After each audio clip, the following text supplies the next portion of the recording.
মা আহিছে জয়পুৰলৈ, গতিকে মই ভাবিছোঁ আজি আইজনীক ক্লাছত থ'বলৈ যাওঁতে মাকো অকণমান উলিয়াই লৈ যাওঁ, অকণমান ফুৰাই আনিম বুলি। আৰু এতিয়া মই আহি পালোহি মালৱিয়া নগৰ। মালৱিয়া নগৰত এটা খুব ধুনীয়া মল আছে, যাৰ আৰ্কিটেকচাৰটো বহুতেই ধুনীয়া হয় আৰু তাৰ ভিতৰখনো আচলতে চাবলগীয়া। মলটোৰ বাহিৰখনতো বহুত ধুনীয়াকৈ ডেক'ৰেশ্যন কৰা আছে। এইটো এটা বাহিৰত গ্ল'ব বনাই থৈছে আৰু গাড়ীখন পাৰ্কিঙত ৰখাই থৈ পেলানি এতিয়া মাক খোজকঢ়াই লৈ আহিছোঁ মলটোলৈ।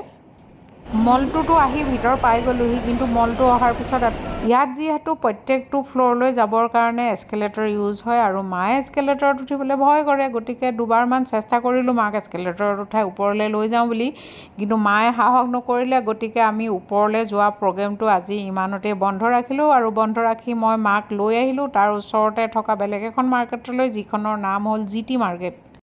আৰু দুইজনীয়ে মিলি ইয়াত প্ৰথমে আমি খাই ল'লোঁ একাপ চাহ।